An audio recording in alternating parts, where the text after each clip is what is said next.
नमस्कार। मैं सिमरन स्वागत करती हूँ आप सभी का एक बार फिर से आयोग द्वारा आयोजित इस पॉडकास्ट में। आज हम बात करेंगे एक ऐसे विषय के बारे में जो काफी लंबे समय से चर्चा का केंद्र बना हुआ है। जी हाँ, TRE-4। बीते कई माह से TRE-4 के जो अभ्यर्थी हैं उनकी जिज्ञासाएं बढ़ रही हैं, उम्मीदें बढ़ रही हैं और साथ ही कई महत्वपूर्ण सवाल उठ रहे हैं, जैसे विज्ञापन कब आएगा या फिर कितनी रिक्तियां हैं आदि। इन सभी सवालों पे स्पष्ट और सही जानकारी तथा साथ ही आधिकारिक जानकारी प्राप्त करने के लिए हमारे साथ मौजूद हैं बिहार लोक सेवा आयोग के परीक्षा नियंत्रक श्री राजेश कुमार सिंह जी। आज की इस बातचीत से हमारी कोशिश केवल जानकारी प्राप्त करना ही नहीं, बल्कि उन लाखों अभ्यर्थियों की जो जिज्ञासाएं हैं और वैसे अभ्यर्थी जो काफी लंबे समय से नोटिफिकेशन का इंतजार कर रहे हैं और तैयारी कर रहे हैं, उनको सही जानकारी देना है। तो चलिए बातचीत शुरू करते हैं। और सर, सबसे पहले तो आपका बहुत बहुत स्वागत है। थैंक यू सर, सबसे पहले तो मैं उन लाखों अभ्यर्थियों की तरफ से सर आपको थैंक यू कहना चाहूंगी। और सर, मैं गो थ्रू कर रही थी कमेंट्स से, तो सर उसमें भी बहुत सारे अभ्यर्थियों ने आयोग के इस कदम की सराहना की है कि आयोग जो है लगातार अभ्यर्थियों को पॉडकास्ट के माध्यम से सही जानकारी दे रही है, सर समय जानकारी उनको प्राप्त हो रही है। तो सर इस चीज के लिए थैंक यू सो मच। आयोग देखिए पहले से बहुत बदल चुका है। हमें भी ये प्रतीत हुआ कि अभ्यर्थियों को जानकारी देने का एक अच्छा माध्यम है सोशल मीडिया। तो आयोग अब सोशल मीडिया के सभी प्रमुख प्लेटफॉर्म पर है।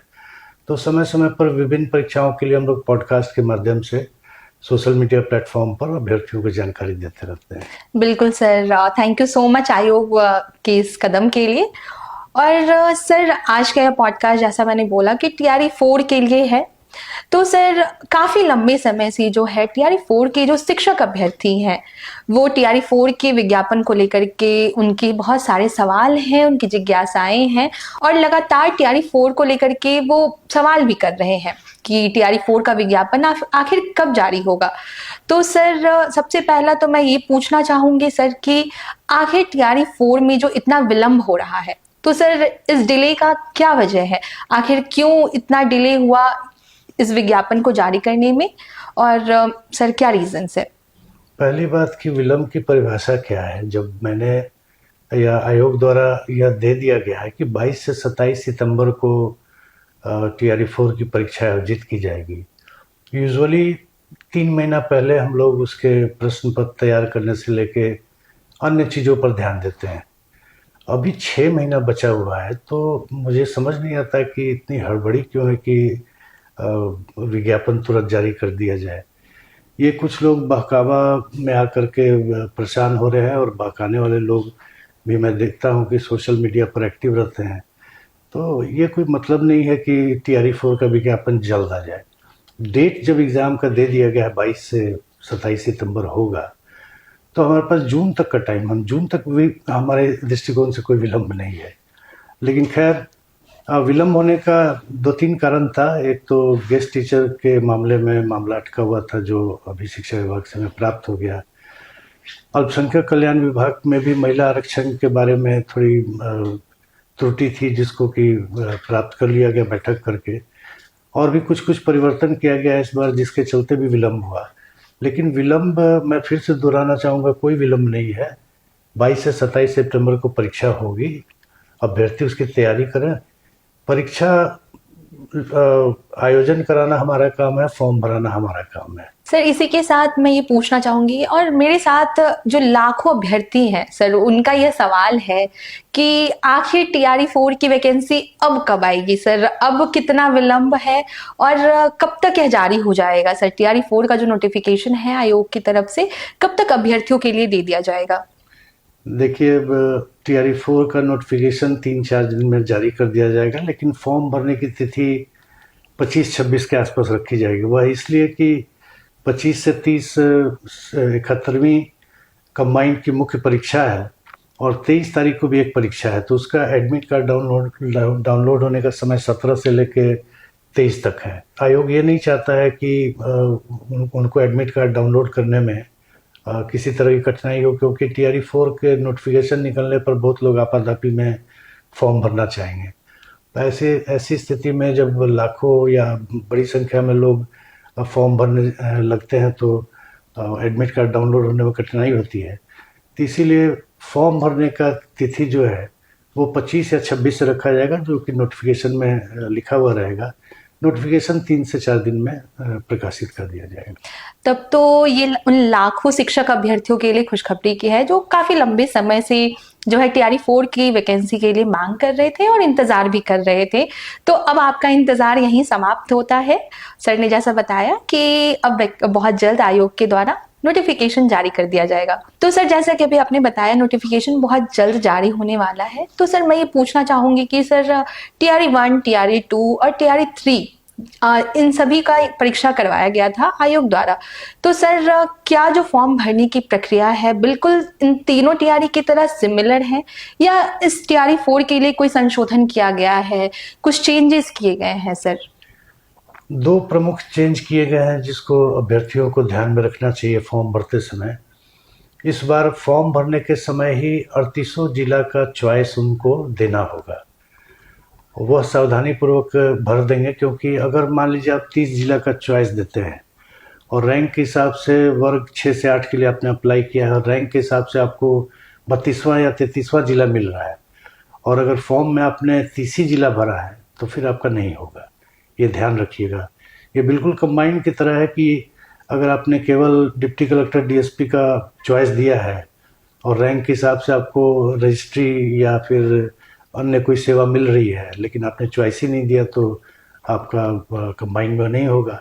उसी तरह यह ध्यान रखना है, ये एक इम्पॉर्टेंट बात है कि 38 जिला का चॉइस जो अभ्यर्थी चाहते हैं वो भर दें, या कम से कम 2-3 जिला नहीं चाहते हैं उसको छोड़कर अधिकांश जिला का चॉइस भर दें। ये एक परिवर्तन किया गया है। दूसरा एक समस्या आती है फॉर्म भरने के बाद कि पेमेंट का, खासकर जो अंतिम 1 या 2 दिन में फॉर्म भरते हैं, ऐसी शिकायतें प्राप्त होती है कि उन्होंने सबमिट किया, पेमेंट किया तो वो दिख रहा है कि हाँ पेमेंट हो गया, जबकि यहाँ हमारे एंड पर वो पेमेंट नहीं दिखता है।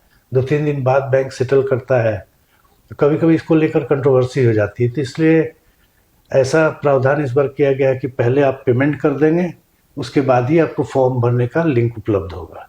ये 2 प्रमुख चेंज किया गया है। बिल्कुल, तो जो भी शिक्षक अभ्यर्थी फॉर्म भरेंगे इस बार, इन बातों का विशेष ध्यान रखेंगे आप भी फॉर्म भरते वक्त। सर TRE 4 में कुल कितनी रिक्तियां हैं, कितनी वैकेंसीज हैं, और सर क्लास वाइज कितनी वैकेंसीज हैं? देखिए, TRE 4 में कुल रिक्ति 46,882 है। इसमें 4 विभागों की रिक्तियां हैं। पिछड़ा एवं अति पिछड़ा वर्ग कल्याण विभाग में प्रारंभिक शिक्षक में 63 रिक्ति है, प्रधानाध्यापक में 9 रिक्ति है, माध्यमिक शिक्षक TGT जो होते हैं वो 98 रिक्ति है, उच्च माध्यमिक शिक्षक PGT जो होते हैं उसमें 189 रिक्ति है। उसी तरह अनुसूचित जाति अनुसूचित जनजाति कल्याण विभाग में वर्ग 1 से 5 में 239 रिक्ति है, वर्ग 6 से 10 में 316 रिक्ति है, और वर्ग 11-12 में 489 रिक्ति है। प्रधानाध्यापक में 14 रिक्ति है।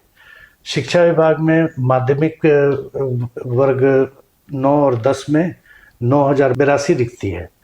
उच्च माध्यमिक यानी 11वीं और 12वीं में 16,774 रिक्ति है। प्राथमिक विद्यालय वर्ग 1 से 5 में 10,778 रिक्तियाँ हैं। मध्य विद्यालय वर्ग 6 से 8 में 8,583 रिक्ति है। और अंतिम में अल्पसंख्यक कल्याण विभाग में माध्यमिक वर्ग 9 से 10 में 98 रिक्तियाँ हैं। उच्च माध्यमिक वर्ग 11 से 12 में 180 रिक्तियाँ हैं, और प्रधानाध्यापक में 9 रिक्तियाँ हैं। कुल मिलाकर 46,882 रिक्तियाँ हैं। सर इसी के साथ हमारा आखिरी सवाल ये होगा कि इस पूरी प्रक्रिया के दौरान जो फॉर्म भरना है TRE 4 का, तो सर अभ्यर्थियों को किन बातों का विशेष ध्यान रखना है? सबसे पहले मैं कहना चाहूँगा कि फॉर्म भरने के 3 पार्ट हैं। पहला OTR है, दूसरा प्रोफाइल है और तीसरा फॉर्म है। तो OTR और प्रोफाइल अभ्यर्थी पहले से भर के रखें, तब फॉर्म भरने में उनको 10 से 15 मिनट, मैक्सिमम 20 मिनट का समय लगेगा। ऐसे फॉर्म भरते समय ही OTR भरेंगे, प्रोफाइल बनाएंगे तब फॉर्म भरेंगे तो वो लंबा समय ले सकता है। और ख़ास करके जब बहुत ज़्यादा संख्या में अभ्यर्थी फॉर्म भरने लगते हैं तो किन्हीं किन्हीं को कई तरह की कठिनाई आने लगती है। तो मैं अनुरोध करूंगा कि फॉर्म भरने की तिथि 25 या 26 अप्रैल से होगी।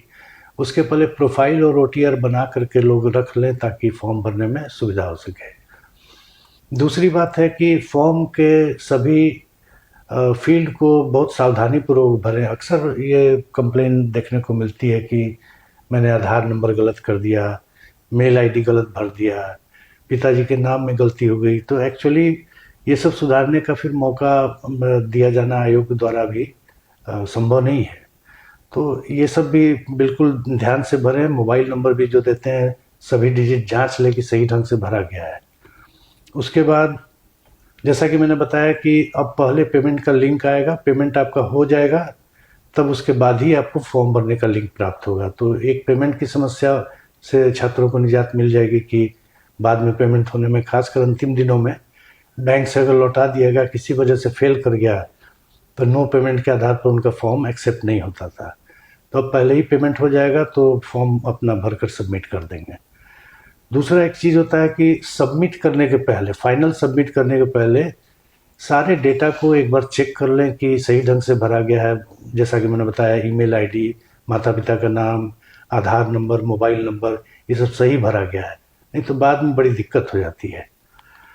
और लास्ट में मैं कहूँगा कि अंतिम तिथि का इंतज़ार नहीं करें। बार बार आयोग यह अपील करता है कि शुरू में या बीच में ही फॉर्म भर लें, अंतिम तिथि का इंतज़ार नहीं करें, अन्यथा उनका फॉर्म किसी की वजह से गड़बड़ा सकता है फॉर्म भरना। तो यही सब मेन मुख्य बातें हैं। जो भी अभ्यर्थी पहली बार ओटीआर करने जा रहे हैं उनके लिए आयोग की आधिकारिक सोशल मीडिया हैंडल्स है, उस पर ऑलरेडी एक ओटीआर की पूरी प्रक्रिया का एक वीडियो उपलब्ध है। तो मैं अनुरोध करूंगी जो भी अभ्यर्थी ओटीआर करने जा रहे हैं उससे पूर्व एक बार अवश्य उस वीडियो को देख ले ताकि आपके लिए प्रोसीजर्स जो है और क्लैरिटी हो जाए उसमें, और बहुत ही सावधानी पूर्वक अपने ओटीआर को भरें क्योंकि उसमें संशोधन का कोई भी प्रावधान नहीं है। बिल्कुल जैसा सर ने बोला कि लास्ट डेट का वेट नहीं करें। और sir thank you so much कि आपने लाखों अभ्यर्थी जिनका सवाल लगातार सोशल मीडिया के माध्यम से हमें मिल रहा था और भी बहुत सारे माध्यम से, ईमेल हो गया और भी विभिन्न प्लेटफॉर्म्स, तो सर आशा करती हूँ कि उनके जो भी सवाल थे, डाउट्स थे और बहुत ज़्यादा जो अभ्यर्थी नोटिफिकेशन के लिए परेशान थे, आशा करती हूँ उन सभी को उनका जवाब मिल गया होगा। Thank you so much sir. Thank you. Thank you so much.